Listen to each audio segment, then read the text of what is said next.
Hello, everybody, and a very warm welcome to this webinar.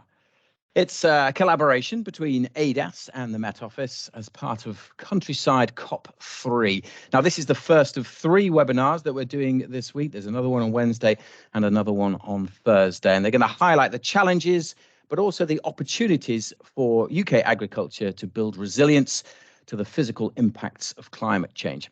ADAS has been working with the Met Office on research to help identify ways that farmers can adapt their practices to build resilience on climate change whilst strengthening the UK's food security. Now, today, specifically, as it says there, we are discussing enhancing climate resilience on farm. So this webinar is aimed at farmers and landowners and land managers, and we're going to be talking about what's the challenge and how can we adapt to the changes. Before we get into all of that, though, allow me to introduce myself. I'll be your chair for the next hour. My name's Alex Deakin. I work for the Met Office and have done for 25 years. My main role is a weather presenter, so I point at maps and clouds that aren't really there. And I've done that for many, many years. I used to do it on the BBC. I've been fortunate enough to present the weather across most of the BBC flagship news programmes, and including Countryfile many, many times. Still do a bit of TV weather now, but most of my work now is done for the Met Office on social media and on YouTube. And increasingly in the past 5 to 10 years, my job has involved more and more climate communication. Now, I'm a meteorologist. I'm not a climate scientist, but I do get to work with some of the best climate scientists in the world here at the Met Office. And I regularly make climate content on podcasts on YouTube and on our award-winning TikTok channel. So you can go and check that out after our webinar is over. Okay, that's a little bit about me. I am the chair for the next hour or so. My job as chair is to keep you all in check. So we've got a couple of presentations to come up, and then we've got a panel discussion as well. But as part of this webinar, I would really like you to all keep your cameras off, keep your microphones off as well. But we do want you to be involved. And I'll go through how you can do that in a minute. But just one note, one thing to point out, which is really quite important, is actually by being on this webinar, your name is actually visible to other participants. So if that's a problem for you, please log off now. As I say, we've got a panel discussion coming up in a bit, and we do want you to be involved in that. And for that, we are using something called Slido. Now, you may have used this before. If not, then it's the magic of the internet. It's a really great and powerful tool where you can interact as part of this webinar. So you can ask questions to the panel. That's the main way. And we're also going to be doing a couple of polls rather, and quizzes as we go through. So we want you to be involved. And the best way to do that is to scan that QR code that is on your screen now. Get your phone out and scan it, or you can join it online at that website, slido.com. Use the hashtag COP3, and then you should be able to join Slido, and that is the best way to interact with this webinar. So we're going to have a panel discussion later, so if you want to ask questions to the panel, then that's the way you do it. Scan that QR code, join on that website there, slido.com, using hashtag COP3. But we really want you now to answer this first question so we get a feel for who is on this call. What is your profession? Are you a farmer, consultant? So this one is mostly aimed at farmers, but it doesn't mean to say that researchers and policymakers can't join in the discussion as well. So people are doing it. This is brilliant. It's happening live. The interaction, it's all going off. This is excellent. This is the internet working at its best. So we've got a few farmers, poultry farmer, marketeer, we've got researcher, that's the biggest one. So we've got mostly researchers on here, but let's see how this cloud develops. Oh, you're all very good at this. Look at this, farmers growing, soil scientist, press officer, environment agency, correspondent, farm director, consultant, climate consultant. Excellent. Okay, so farmers and researchers look like being the dominant ones on that, but it's still growing. I hope you can all see that. That's really great. Thank you for being involved. This is really, really useful stuff to see kind of who is on this call, this webinar today. Keep them coming in. Farmers getting bigger, I see, so that's good. Farm director, graduate consultant, knowledge exchange. Okay, one more question before we move on. Again, there's a reminder of how you can join. The QR code on the left of the screen there. So it's a question now. It's got a multi-choice question. Where would you put yourself on the climate adaptation journey? Imagine you're on a journey, and at the end of that journey, you're fully adapted and fully resilient to all the climate can throw at you for the next 100 years. Where are you on that journey? People filling it in. We've got some numbers coming in. 90% at the moment saying, I have started to implement adaptation actions. Growing is, I have thought about it and have plans to adapt, but not acted yet. No one is saying, I don't really understand what adaptation is. So that's good. That is good to see. And coming in third at the moment, I manage the impact of weather, as we always have done, without the need for adaptation. So 10, 12% on that one. So over half, 58% currently have started to implement adaptation action. So that's really, really good to see. That's excellent. If you haven't answered that yet, the poll will stay open throughout this webinar. So get on there and get that. But thank you for all your feedback. That's really, really helpful. And as I said, you can go on there and ask questions for the panel discussion later. But before we do that, we have a couple of presentations. We all know that extreme weather is nothing new, but as the climate continues to change, how is the frequency and intensity of these events changing? What does that mean to farmers, landowners, and land managers? So today we're going to be exploring the barriers and the challenges that farmers face and consider some of the opportunities, some low-cost, easy-to-implement adaptation actions that can be taken on farm to reduce risk, capitalise on the opportunities, and enhance the resilience of farming. Okay, first up, ready and raring to go is Dr. Andrew Cottrell, my colleague here at the Met Office. Andrew is a senior applied climate scientist at the Met Office, and since joining, he has focused on understanding the impact of weather and climate on agri-food systems in the UK and internationally. Andrew, thank you for being there. The floor is yours, as they say. Brilliant. Thank you very much, Alex. Yes, I think my job is to kick off by summarising what the impacts of climate change are for the UK climate, with a particular reference to UK agriculture. There we go. I think, yeah, agriculture, it seems to be right at the cutting edge of climate change, doesn't it? This is a quote from a recent Climate Change Committee report. Climate change poses a direct risk to crops and livestock. That's unfortunate. And then this array of different risks that we might get. So heat stress, drought, waterlogging, flooding, fire, pests, diseases, sort of litany of sort of potential calamities that might come about from climate change. So what actually are we expecting to happen? So starting off with temperature changes. So I hope no one will be surprised that temperatures are projected to increase. So that's true in the UK, as it is in most places, and it's pretty consistent across the UK actually. So hotter summers, warmer winters, and that's sort of around about a degree or so warmer than temperatures typically are at the moment. That's the temperature impact. And from a agriculture perspective, then that leads to some direct risks. So heat stress, both for livestock and for crops, and also some more indirect risks, whether that's an increased risk of wildfire. It changes the dynamics for pests and diseases, so the risks of those can change as well. It changes potentially the risk of heat stress for workers as well. So the amount of work that you can do on the hottest days is potentially more limited, and that has impacts even beyond harvest as well. So potentially limiting how different crops store post harvest. So temperature is a clear impact of climate change. Rainfall is a bit more interesting, and it's very much changes in rainfall patterns that are the interesting things that are expected to happen as a result of the changing climate. So wetter winters, so more rainfall in the winter is expected, and it's around about 10% or thereabouts over the next 30 years increase in rainfall, again relatively consistently across the UK. So that extra winter rainfall brings with it its own sort of set of risks, so more flooding, potentially waterlogged pastures, again a changing risk for pests and diseases, limiting access to land with machinery. And again, post-harvest, there are potentially impacts as well in terms of how well crops will store. So wetter winters. In the summer, the picture is different. So in the summer, the expectation is for a little bit drier summers.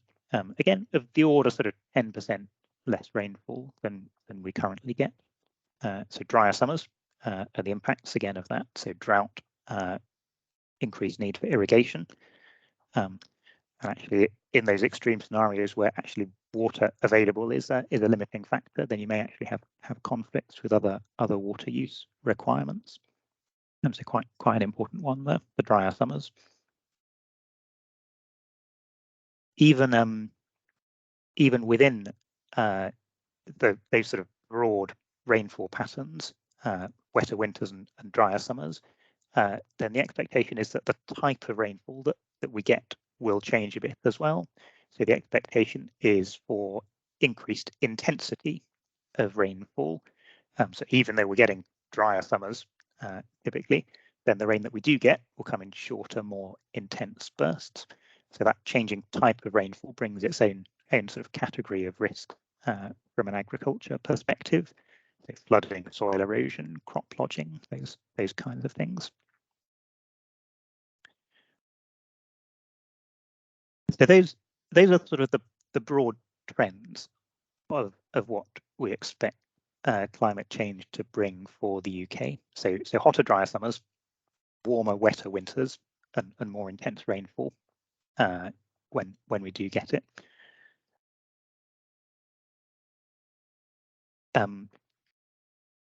What happens on average, and these average changes are not what affects crops and livestock and agriculture in general. Actually, what really matters is what the weather is in a particular year, in a particular month.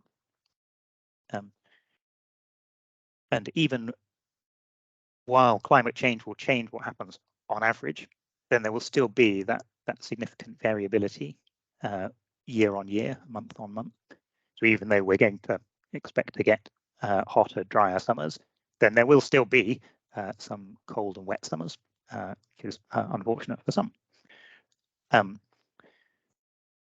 The point of, or the impact of climate change is that it's expected to result in an increasing likelihood of some extremes.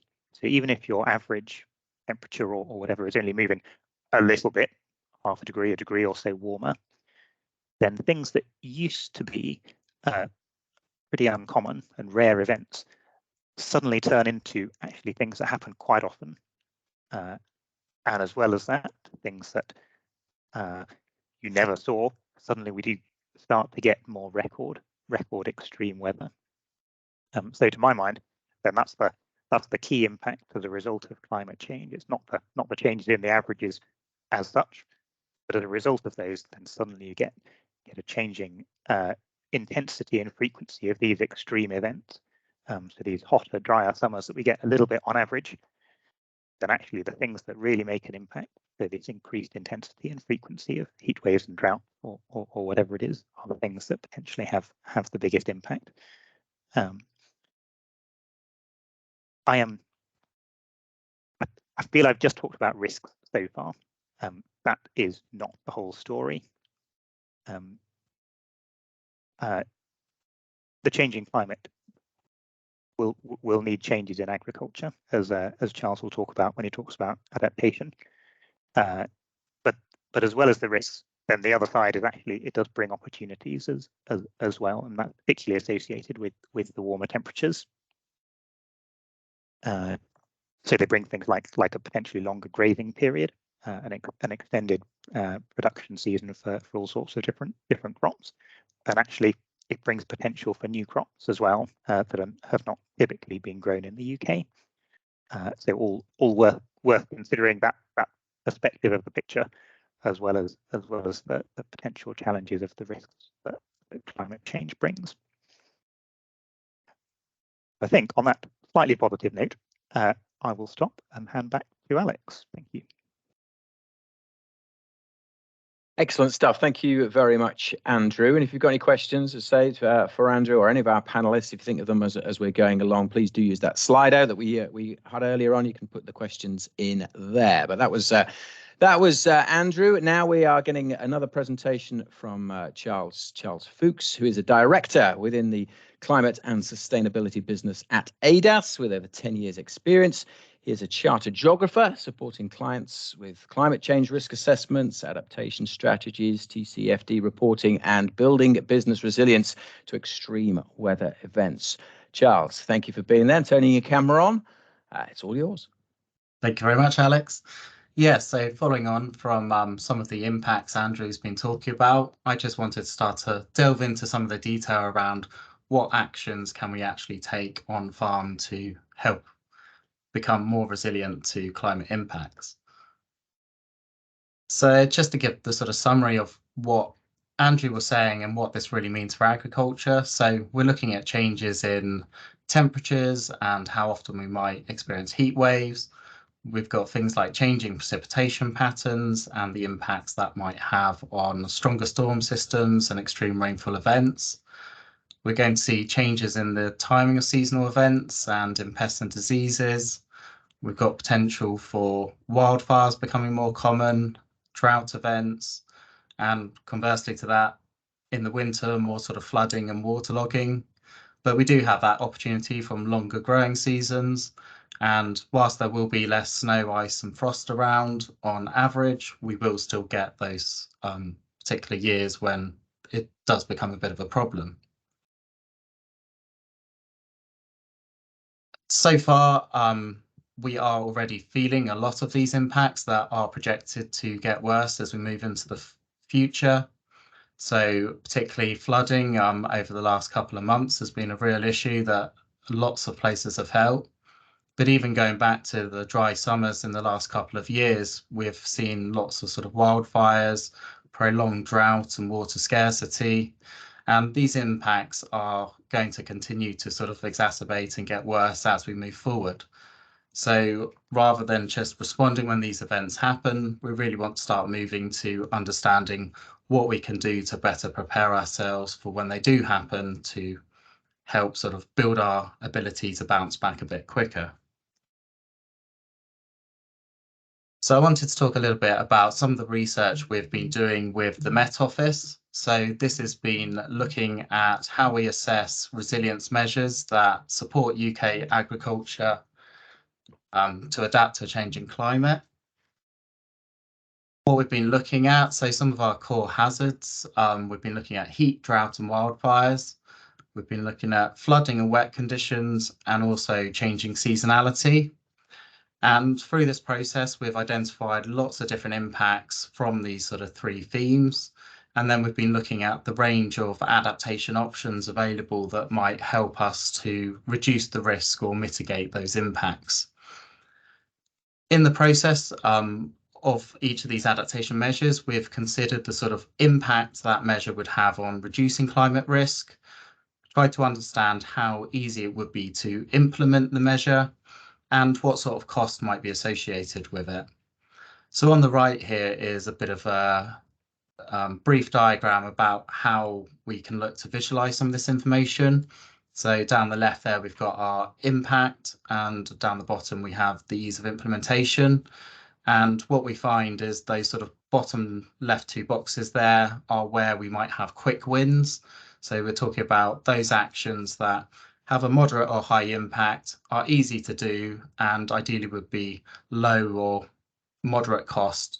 So something we can kind of do without too much investment. What that looks like in practice, so this is an example for, say, cattle systems and how they might adapt to drought and water scarcity. So the colour coding in the middle there reflects the cost. So sort of in the green there are low cost actions, orange being moderate, and red are where, yeah, it's going to potentially be longer term investment, might need sort of bank loans, might need research and development. So this just starts to frame what sorts of actions fall within these different boxes, and therefore, if we were going to start taking action, where might be a good place to start to get some quick wins. So as an example of what some of these quick wins might look like if we were going to adapt to heat stress and drought, there's some general on-farm things we can do. So improving our water management, that might include sort of rainwater harvesting and better use of water.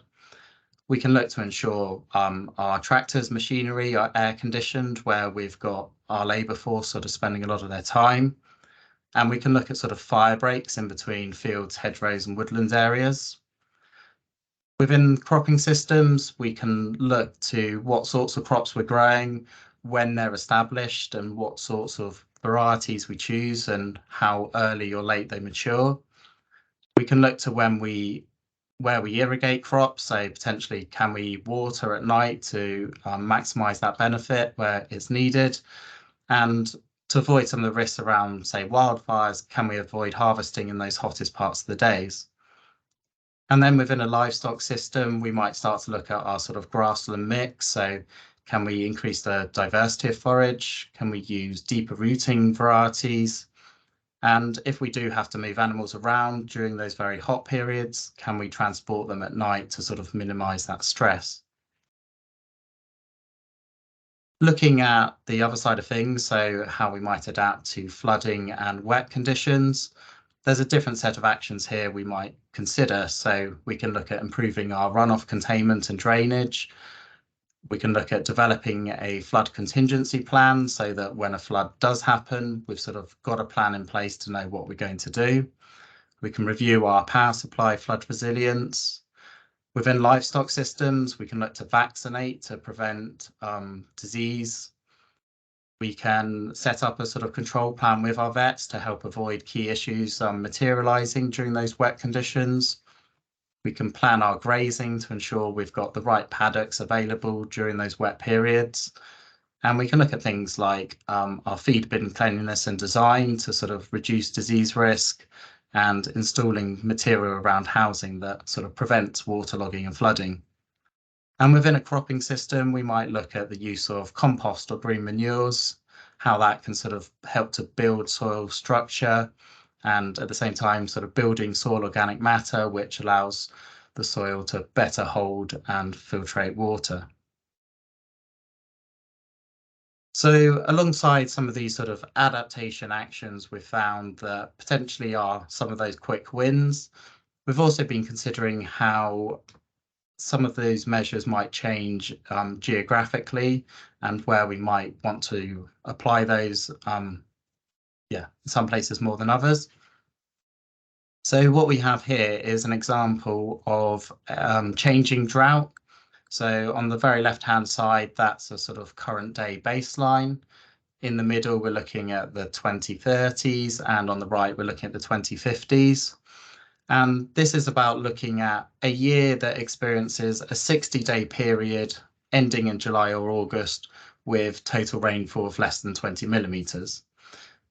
The millimetres itself is a bit arbitrary, it's just a threshold used for this. But what it's really demonstrating is that as we move into the future, we're expecting more regions of the country to be experiencing these drought events. And the scale used along the bottom here is sort of those number of events where the threshold is exceeded within a 10-year period.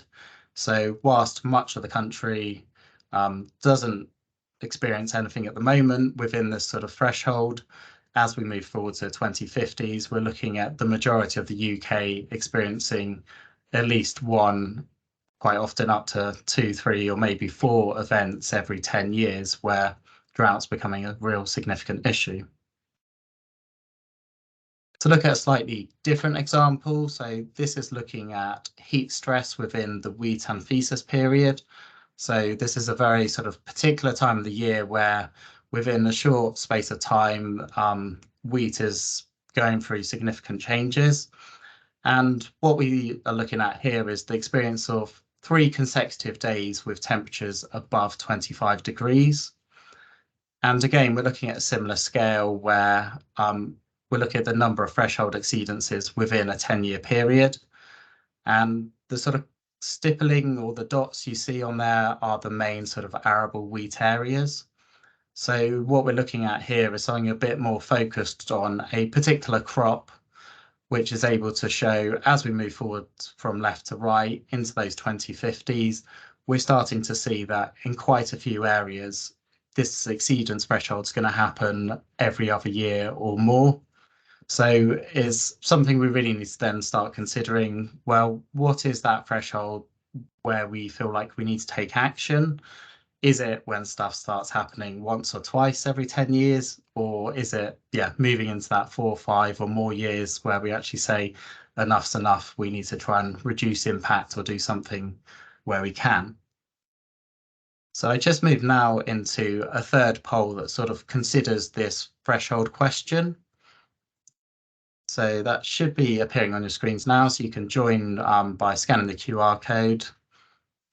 So the question really is, what threshold would need to be crossed to move from the kind of business as usual, it's whether I'll respond, I don't need to worry, to, this is starting to happen quite a lot now, I need to take action and adapt to reduce my risk.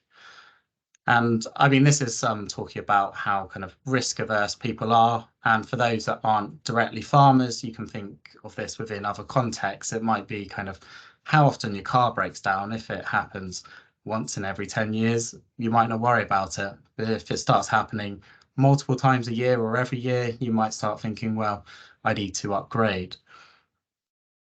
So you can see some of these results starting to come through now, which is really great. Looks like, at the moment, things happening a sort of third of the time seem to be that threshold people are most interested in. Got a few there, about a quarter around sort of events happening infrequently, so sort of 20% of the time.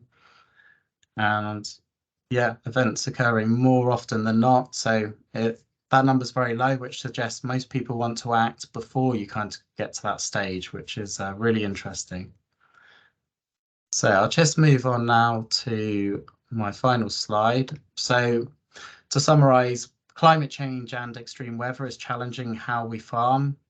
There are regional differences in the impacts of climate change across the UK, and trying to sort of understand which impacts we need to focus on most will become more sort of prominent as we move forward and help in prioritisation.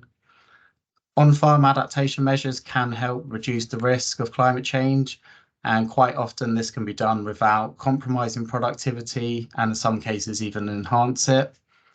And as sort of demonstrated, there are a range of quick win adaptation actions that can help improve resilience of agriculture. And we'll soon be hearing from some farmers about how they've actually applied some of these actions and the impacts on them. So I'll pass back to Alex. Thank you. Thanks very much, Charles. That's a really interesting insight, and thank you for answering that poll. I think that poll will stay up as well. So if you haven't answered it yet, do please put it in, because it's a useful little summary. As Charles was saying, there we are now going to hear from a couple of farmers. We've heard from the Met Office, we've heard from ADAS. Now let's hear from the coal face, if you like. I'm delighted to announce that Guy Singh-Watson, founder and director of Riverford Organic Farmers, is here. Guy is an organic farmer and the founder and creator of Riverford Farm back in 1987. I'm a regular customer.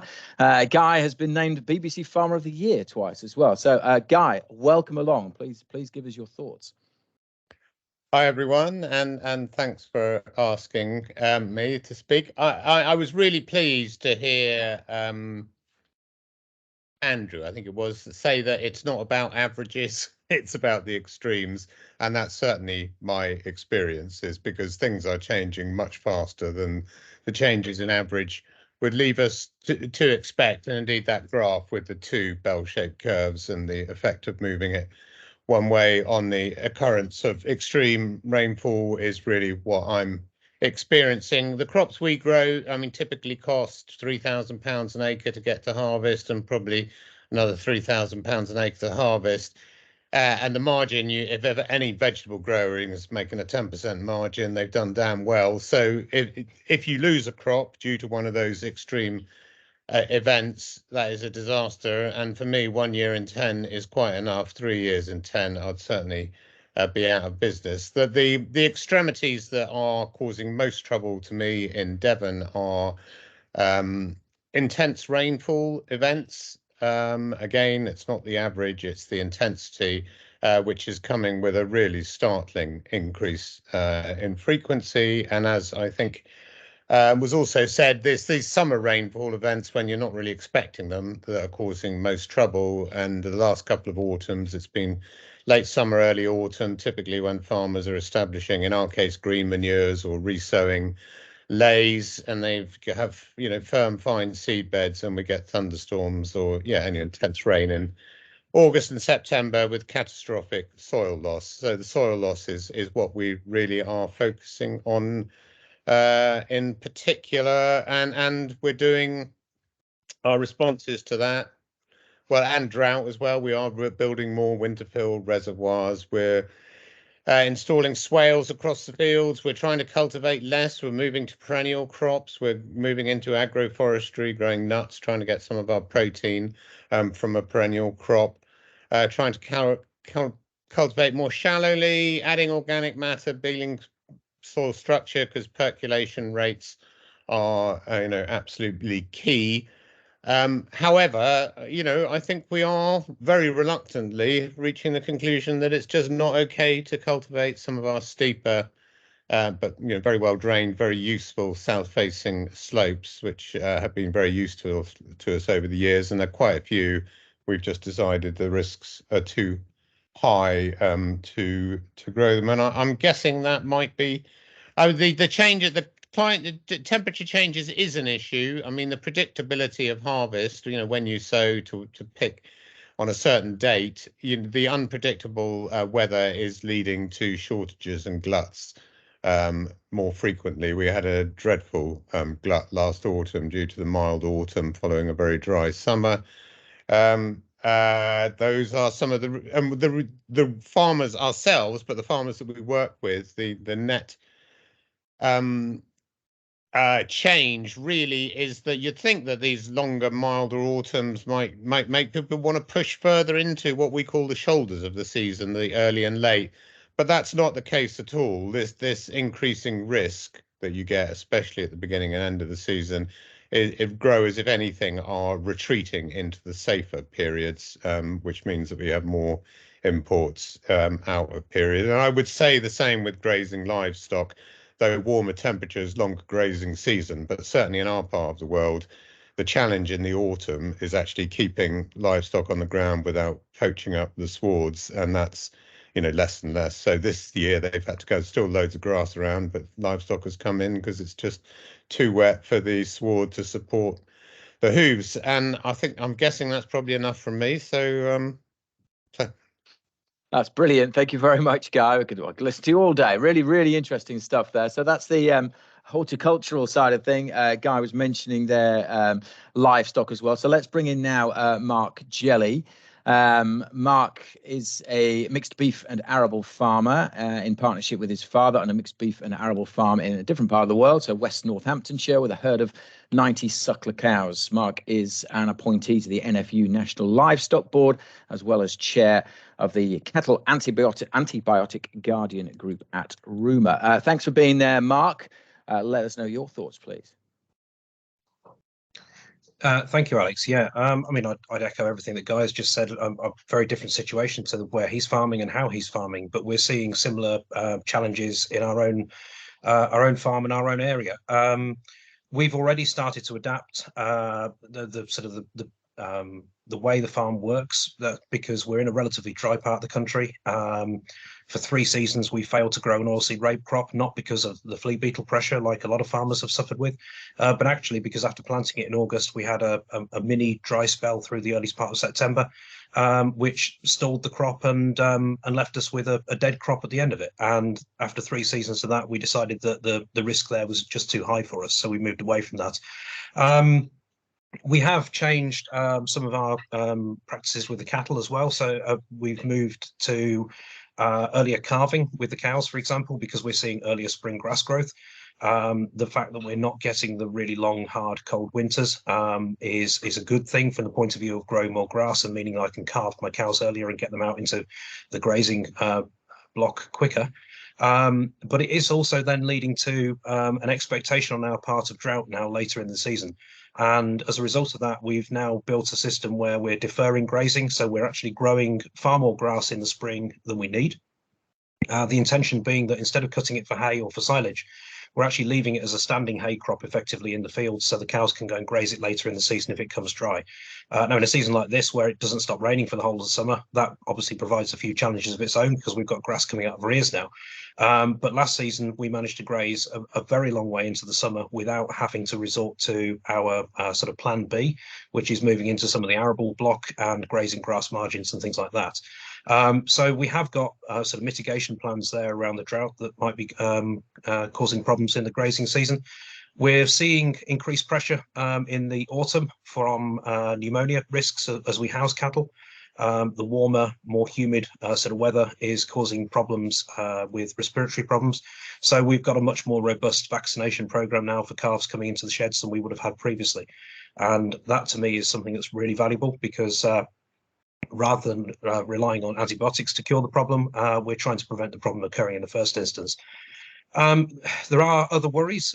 There's more exotic risks, if you like, such as blue tongue, infected midges finding their way into the UK, and finding the UK climate more amenable than it is or has been in the past. That provides me with a few sleepless nights at the moment, with it having just been found in the south of England.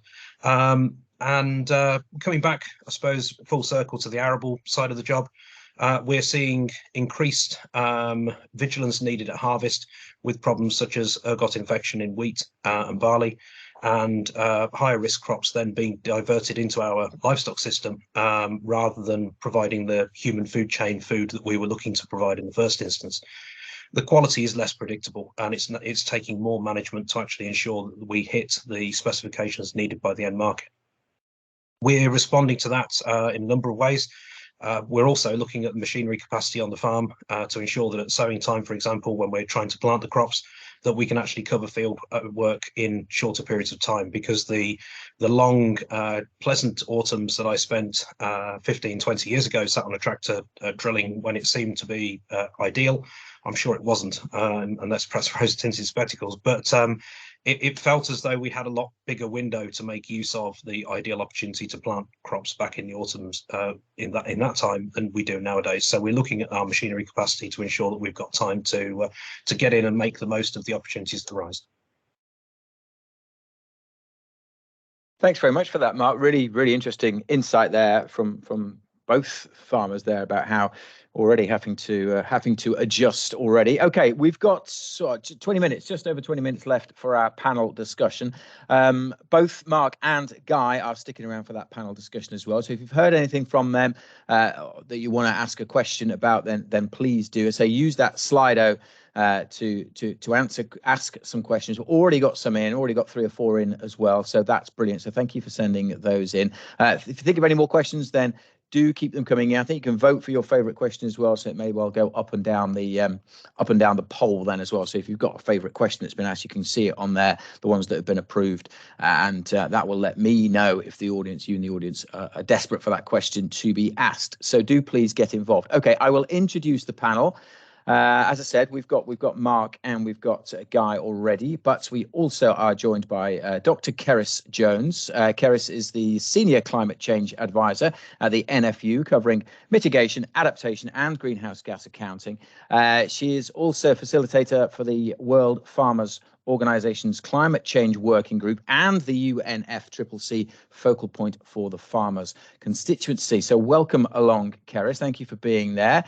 We also have Dr. Sarah Kendall. Dr. Sarah Kendall is a crop physiologist and associate managing director of the ADAS Soils, Crops and Water team. Sarah's technical expertise focuses on improving cropping system performance and reducing pollution for both food and biofuel production. And a last-minute stand-in is another of my colleagues, Thomas Crocker.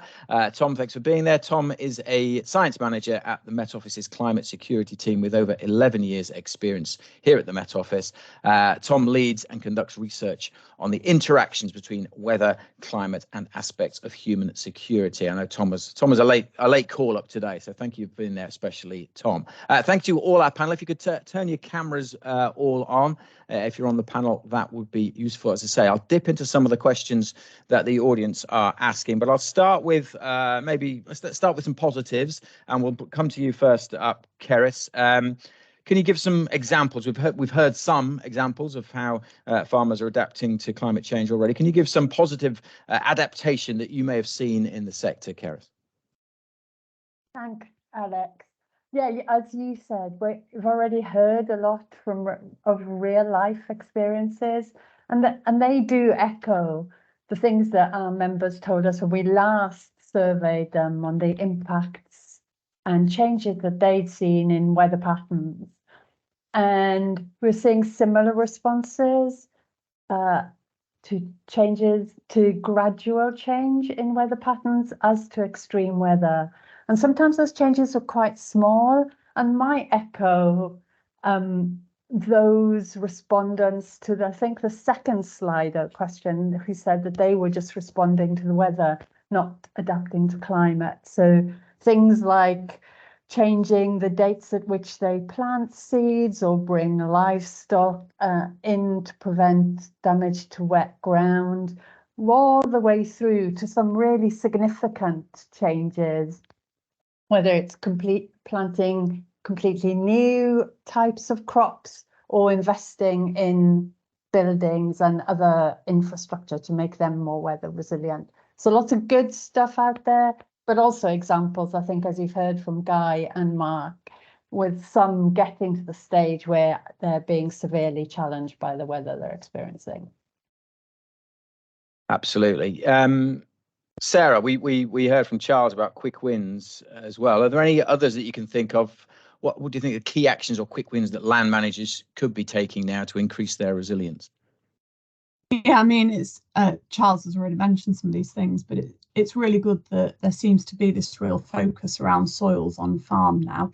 And as a crop physiologist, you know, this is exciting for me because I think about crops as what you see above ground, the developing canopy, but importantly, what goes on below ground as well.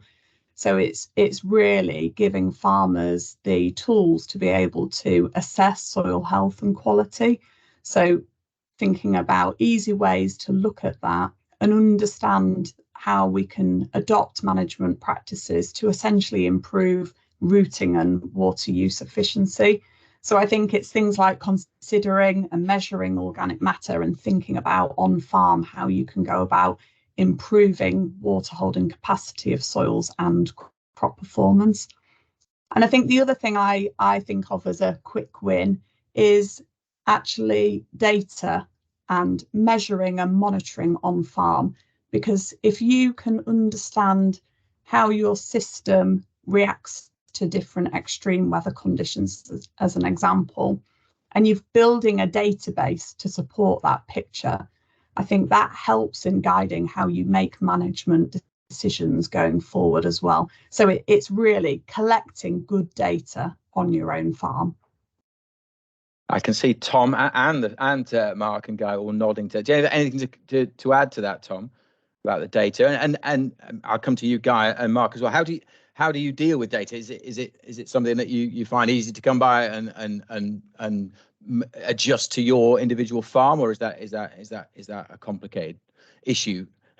Finding specific data for your area. But I'll come to Tom first because I saw him nodding. Yeah, thanks, Alex, and thanks, Sarah. I think that's a really good point. So the work that Andrew and I are doing and have been doing with ADAS, and a lot of this is ultimately funded and supported by DEFRA as well, actually, in terms of understanding how we can build a resilient UK food system in the future that's resilient to future climate. And on the one hand, the work we're doing, because we're working with DEFRA, because we're looking at the whole UK, it's kind of okay to just work with the very large scale data sets that are publicly available and sort of break down kind of changes in yields, for example, in different regions of the UK. And that gives us a very broad picture.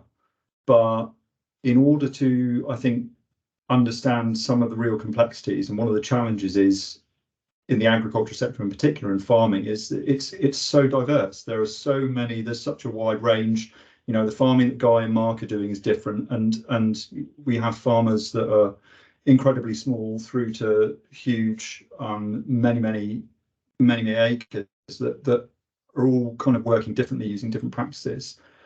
And basically having more data is a way of kind of being able to understand some of the changes and some of those links to climate and other factors, basically. So it's not just the climate, obviously, that affects yields and affects farm performance. There's all sorts of other farm inputs involved and differences in practices. But teasing that all out, basically, is quite tricky given the very coarse data that we have to work with. So getting into some of the details, more data would definitely be handy. And I think when it comes to helping farmers and industry understand how to adapt, it's only really through having that data on individual farms to kind of be able to really nail down how those farms are operating in order to be able to then come up with a plan for how that farm can adapt and become more resilient.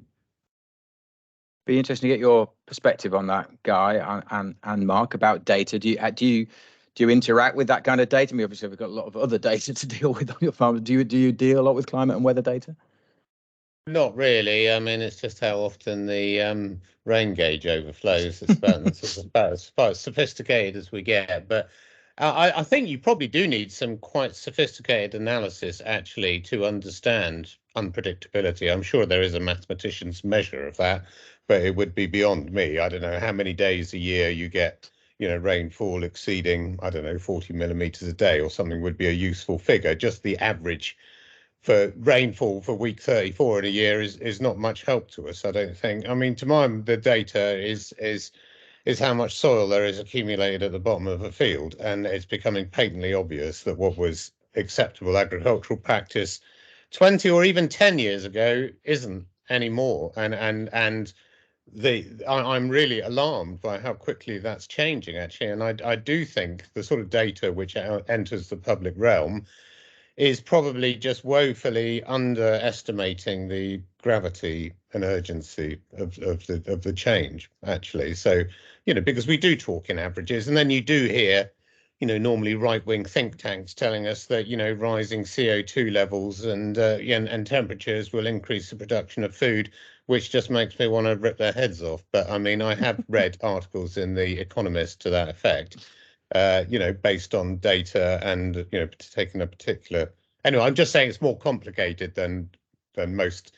Distinguishing what is weather and what is climate change is clearly very difficult. But my strong suspicion is that it's all happening a damn sight quicker than most of us expected. Fair point. I'll go on to some of the audience Q&A questions now because I'm conscious of time. But feel free to chip in on those previous points when we come to anyone else as well. But one of the top questions here has come in from Anonymous. With the development of GMOs, are we expecting more acceptance about this technology by government and similar bodies, genetically modified organisms, I'm guessing, is that GMOs, about this technology by government and similar bodies to allow farmers to produce GM crops? So I get the question is, with the development of GM, are we expecting more acceptance about this technology? Maybe a question for you again, Keris. Are you happy to answer that? I was going to say, I think you've come to the wrong person. Okay, let's. But, so I guess one thing I'd say, which is a generic point, I think picks up on what Guy was saying, is that changes are happening more rapidly than farmers have experienced before. So I guess the question is, how does everybody respond to this increased pace of change? And genetic GM modification in its broader sense, which includes gene editing, could be a really useful tool in the box. I've spent the last 20 years, well, I suppose, resisting GMOs. I do feel less strongly about it than I did back in 2000 when I actually took the government to court over this issue.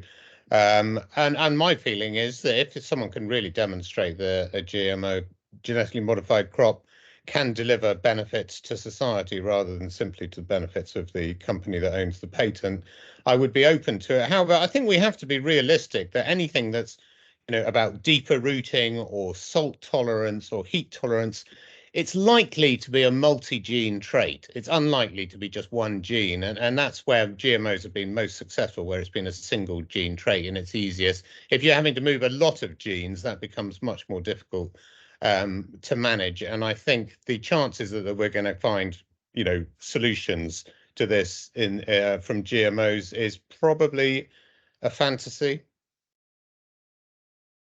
Can I just chip into this? Obviously, we've got the Precision Breeding Act that was passed earlier this year, which will allow farmers to grow crops using precision breeding technology, such as gene editing, and Karis, you mentioned that. And we could see some beneficial traits in plants through those means where traditional breeding methods would obviously take substantially longer. And I think there is potential for these technologies to contribute positively to some of the climate change adaptations that we need. But I think we should very much see them as a tool within a diverse toolbox. So, I'm agreeing with you, Guy, that it's not a silver bullet. And I think all these other things that farmers need to be looking at, we need to be looking at that in parallel with opportunities that technologies, and obviously there are several different technologies that could contribute, can make. So I think it's embracing technology, but it's also making sure that we're aware of all the other adaptations that can go on farm as well. So the agriculture sector, it's a reflection of the broader society as well. There is no silver bullet for climate change across the whole of society. It's going to be a multiple, lots of different things, adaptation and mitigation, everything coming together. But an interesting thing that it's not being completely ruled out in that aspect. Another question coming here that I just wanted to get to. Maybe this is for you, Tom. Andrew talked about the UK, but what implications do current climate projections have for global and domestic food security? So a broader picture. Do you want to chip in on that, Tom? Yeah, thank you. So I mean that's another aspect that we're also starting to look at as well. And I'm not sure of the exact figure, and maybe Karis will chip in and knows it up to date, but the oft-quoted statistic is that it's roughly 45-50% or so of the UK's food is imported. Basically, we're not a food secure nation in terms of growing all our food domestically. So there's a definite need for imports from overseas in order for the UK to get what it needs. Now, obviously, climate change is a global issue, and other nations are being affected as well. And the interesting thing is kind of, well, could, a question that's often asked is, could the UK, be self-sufficient domestically? And I think, I'm not a farmer, so I don't 100% know the answer to that. But I think even if we were, there would be enormous changes in diets, basically, obviously. And we've become used to, over the last 30, 40, 50 years, to being able to buy a tomato at any time of the year, being able to buy a pineapple at any time of the year, for example.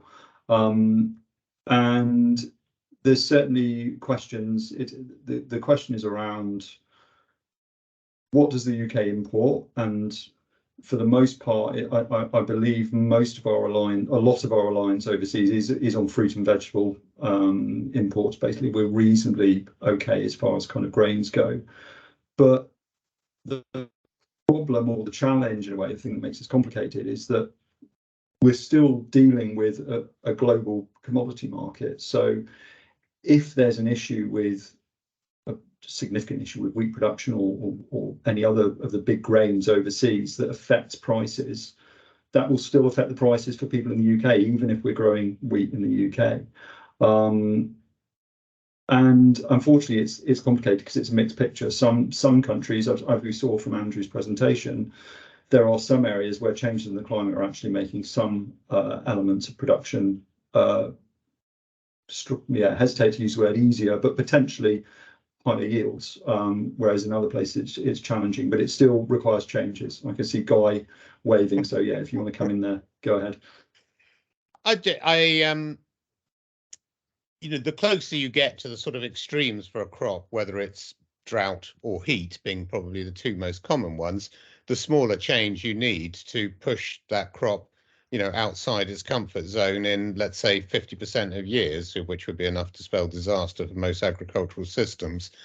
So, you know, you go further south, generally closer to the equator, into drier regions, and you see that happening. I work with farmers in Uganda and Kenya, and you know, and it's not, sometimes it's not a case of, you know, financial stress. It's a question of people going hungry, sometimes dying. And you don't even have to go that far. You can go into Spain. We buy a lot of vegetables in the winter, as was, you know, alluded to by Tom, you know, from Spain and Italy, and the you know, what I'm suffering on my farm to compare to what our growers in Andalusia are suffering is just, you know, the occurrence of droughts. I mean, the olive oil producers have probably got a third of a crop this year, half a crop last year. I mean, I think that's about the first time ever. We're moving production of sort of brassicas, so winter broccoli, from south of Spain, you know, north, you know, into the Zaragoza region, and you know, and they're even there, you know, they're just having to go deeper and deeper for water. The valley that runs up all the way up from Valencia up towards Zaragoza. I mean, you see the crops of wheat there now. It's just pathetic. I mean, the whole country is suffering quite severe drought. So, you know, I think what we're seeing is, you know, most other countries, and fundamentally, the closer you go to the equator, the worse it's getting. You know, we're going to see massive, massive changes in the global availability and global prices of food, and it's going to arrive very quickly, you know, within 10 years, possibly quicker. Speaking of quickly, our time is going very quickly indeed. Thank you for that, Guy. And there's more on that actually in Wednesday's presentation. I'll have more on that in a moment, but in Wednesday's webinar, we'll probably have more on that and the stresses across particularly southern parts of Europe. Let's try and round up with a summary maybe and just go around everyone, and just a quick generic question. What do you think the UK agriculture will look like in 2050? So a kind of broad theme, if you can think of what do you think, how are we going to adapt? What is going to be like? What do we need to do? I'll come to you, Mark, first. A nice, easy question. What do you think it's going to look like? Or 2030, what do you think? How do you think it's going to change? Well, thanks for that. That's a lovely question. How's it going to look in 10 years' time? I don't know. I would imagine that we'll be managing the extremes on a more regular basis than we are at the moment, and rather than calling them extremes, we'll be calling them normal. It doesn't take long for us to adjust to what we expect to be normal. That said, from a business point of view, from a business planning point of view, I'm one of two people running our business. We talked about data earlier on. It's really difficult to actually take on board data and actually digest it in any great way when there's only two of you within a business, as Guy said earlier on as well. So from my own point of view, yes, it's going to be harder to do. We will be managing our way through it somehow. What we'll be doing, how we'll be farming, I don't know. Thank you for that, Mark. Thank you for feeling that question so well. Anyone else want to come in on that? How they see the future? Yeah, I'll just add to that. I like that you picked up on data, and I know I highlighted it earlier, but I think what we need to do is really make use of the technologies and the benefits that better connected data can provide. So you mentioned it's difficult, you know, you don't have enough time to make the most of data. We need better management systems that allow farmers to gain actionable insights from data in a really efficient way, and that might be contributions from AI, from digital decision support tools. So it's really trying to make that easy to get value from it, I think. Do you need better comms as well? Do you need better communications around that and better ways of visualizing the data? Yeah, and I think it's about, where possible, farmers, you know, sharing their experiences, their data, benchmarking. So really trying to work together to understand how we can make improvements in that way. Excellent. I'm just conscious of time. Yeah, come on, Tom.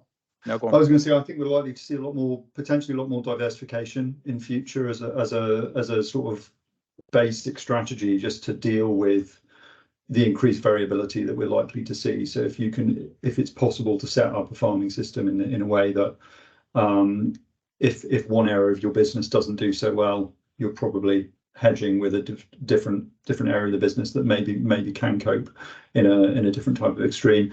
Another point that I think is interesting and important is that as Guy mentioned, kind of it's further south where temperatures are getting really hot. We're really going outside the limits of where some of these crops have been before, basically. But in the UK, actually, we're kind of just moving in some ways towards a little bit more of a Mediterranean style climate. And actually there's a nuance here in that the averages that we're likely to see into sort of 2040, 2050 will be similar to many areas of the world that exist today that successfully have agricultural systems. So the options are there for the UK to adapt. And I think the UK, the solutions are out there. We just need to look to places overseas that are dealing with these slightly different conditions and deal with that.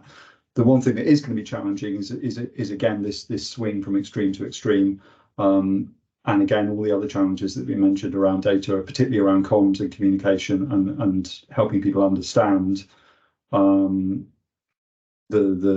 way to do those changes and the way to do them in a cost-effective way that could lead to people still being profitable. And I guess that also leads into the third webinar as well, where we're talking about implications for policy and so on. Yeah. Brilliant, Tom. Thank you. Almost ending on a positive as well as bigging up the other webinars that are coming in. That's superb. Good stuff. Just been nudged by my press officer, Graham, who's on the call as well. It says that Met Office are working with the University of Exeter around AI and developments around that. So that's definitely something that we're looking at here at the Met Office, and you know, may well be a future webinar to come. But we are out of time. It's already 2 minutes past, so I'll get into trouble. So huge thank you to all our panelists, to Mark, to Guy, to Keris, to Sarah, and to Tom. As we've been mentioning, this is the first of 3 webinars between the Met Office and ADAS. So please do join us again on Wednesday. That one's at 10 a.m. That one's aimed at industry and agriculture supply chains. It's creating resilient agriculture supply chains. Whose job is it to do what? And on Thursday at 3 o'clock, another webinar aimed more at decision makers, but everyone is always welcome, of course, supporting a resilient agri-food sector. What are the big question decision makers face? This has all been recorded, and you will get an email off the back of it with a link so you can go back and watch it if you did miss it. But that's about it from me, I think, for today. So a big thank you again to all of our contributors and to everyone who was watching and asking questions as well via Slido. So thank you very much. And thank you very much to you, Alex. Been a wonderful chair. And yeah, hopefully look forward to seeing lots of you on future webinars. So thank you. We'll close the webinar there. Thanks, everyone. Bye, everyone. Thank you. Bye-bye. Bye. Bye.